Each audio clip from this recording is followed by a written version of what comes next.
मित्रों, आज हम आपको ब्रह्म मुहूर्त में उठने के फायदे बताएंगे, जिसे जानने के बाद आप कभी गरीब नहीं रहेंगे।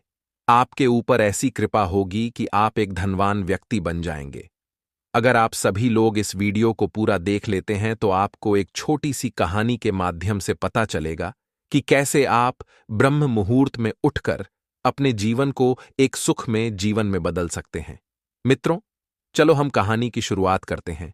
एक छोटे से गांव से होता है, जहां एक साधारण किसान शंकर रहता है। शंकर एक मेहनती और ईमानदार व्यक्ति है, जो अपने खेतों में कड़ी मेहनत करता है। उसका जीवन कृषि पर आधारित है, लेकिन उसकी फसलें अक्सर बर्बाद हो जाती हैं। शंकर बहुत परेशान है क्योंकि उसकी कठिनाइयां बढ़ती जा रही हैं। वह दिन रात अपने खेतों में काम करता है, लेकिन उसे सफलता नहीं मिलती। आर्थिक तंगी और लगातार समस्याओं के कारण उसका जीवन बहुत कठिन हो गया है। शंकर की हालत खराब होती जाती है। वह हर संभव प्रयास करता है, लेकिन उसकी किस्मत उसके पक्ष में नहीं होती। परिवार भी परेशान है और उसकी पत्नी और बच्चे उससे उम्मीद लगाए बैठे हैं, लेकिन वह खुद अंदर से टूट चुका है। एक दिन शंकर अपने जीवन से निराश होकर गांव के एक बुजुर्ग से बातचीत करता है। बुजुर्ग उसे एक प्रसिद्ध संत महात्मा के बारे में बताते हैं, जिनकी बातें सुनने से लोगों के जीवन में चमत्कार हो जाते हैं। शंकर का मन संत महात्मा से मिलने की ओर आकर्षित होता है। शंकर संत महात्मा से मिलने के लिए चल पड़ता है। संत का आश्रम गांव से थोड़ी दूरी पर एक पहाड़ी पर स्थित है। संत महात्मा के पास पहुंचने पर शंकर उनसे अपनी समस्याएं साझा करता है और उनसे मार्गदर्शन मांगता है। संत महात्मा उसे धैर्यपूर्वक सुनते हैं और फिर उसे ब्रह्म मुहूर्त के महत्व के बारे में बताते हैं। संत महात्मा शंकर को समझाते हैं कि ब्रह्म मुहूर्त सुबह के समय का वह शुभ समय होता है, जब सृष्टि और आत्मा शुद्ध होती हैं। इस समय में ध्यान, साधना और ईश्वर की आराधना करने से मनुष्य के जीवन में सकारात्मक परिवर्तन आते हैं। संत उसे बताते हैं कि अगर वह नियमित रूप से ब्रह्म मुहूर्त में उठकर ध्यान करेगा और माता लक्ष्मी की पूजा करेगा, तो उसके जीवन में सुख समृद्धि आएगी। शंकर संत की बातें ध्यान से सुनता है, लेकिन उसे थोड़ा संदेह होता है।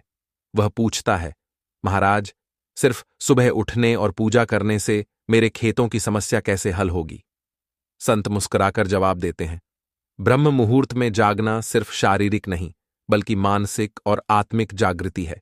यह तुम्हें स्पष्टता, ऊर्जा और नई सोच देगा, जिससे तुम्हें अपने काम में सफलता मिलेगी। माता लक्ष्मी तुम्हारी कठिनाइयां दूर करेंगी। शंकर संत महात्मा की शिक्षा पर अमल करने का निश्चय करता है। अगले ही दिन से वह ब्रह्म मुहूर्त में उठने लगता है। वह नियमित रूप से ध्यान करता है, माता लक्ष्मी की पूजा करता है और अपने काम के प्रति समर्पित रहता है। धीरे धीरे उसकी सोच में बदलाव आने लगता है। उसकी मेहनत का असर दिखने लगता है और उसकी फसलें बेहतर होने लगती हैं। शंकर की आर्थिक स्थिति सुधरने लगती है। वह पहले से ज्यादा स्वस्थ महसूस करता है और उसके जीवन में एक नई ऊर्जा का संचार होता है। लोग उसकी प्रगति देखकर हैरान होते हैं और उससे पूछते हैं कि उसने यह सफलता कैसे पाई। शंकर अपनी सफलता के पीछे माता लक्ष्मी की कृपा और ब्रह्म मुहूर्त में जागने की आदत को मानता है। वह अब एक संपन्न किसान बन चुका है और उसका जीवन पूरी तरह से बदल गया है। वह अपनी सफलता का श्रेय संत महात्मा की शिक्षा को देता है और गांव के लोगों को भी ब्रह्म मुहूर्त में उठने की सलाह देता है। शंकर की आर्थिक स्थिति अब इतनी मजबूत हो चुकी है कि वह गांव के अन्य किसानों की मदद करने लगा है। जो लोग कल तक उसे अपना भी नहीं मानते थे, वह सभी आज उसे अपना प्रवर्तक समझते थे और उसके साथ अपने जीवन को अच्छा बनाने के लिए उसकी ही क्रियाओं को फॉलो करते थे। माता लक्ष्मी की कृपा से उसका जीवन अब हर प्रकार से सुखमय हो गया है। उसके परिवार में भी अब शांति और समृद्धि है। इस कहानी का मुख्य संदेश यह है कि ब्रह्म मुहूर्त में उठने और ईश्वर की आराधना करने से जीवन में सकारात्मक बदलाव आ सकते हैं। ब्रह्म मुहूर्त वह समय है जब मन और आत्मा सबसे अधिक जागरूक और ऊर्जावान होते हैं। अगर हम इस समय का सदुपयोग करें तो हमारी समस्याएं दूर हो सकती हैं और हमारे जीवन में समृद्धि आ सकती है।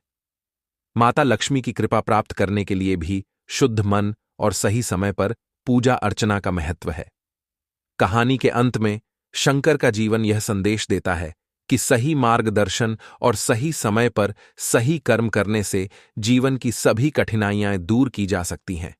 आप इस ढांचे का उपयोग करके अपनी कहानी को विस्तार में लिख सकते हैं, जिसमें संवाद, भावनाएं और घटनाएं और अधिक विस्तृत हो सकती हैं।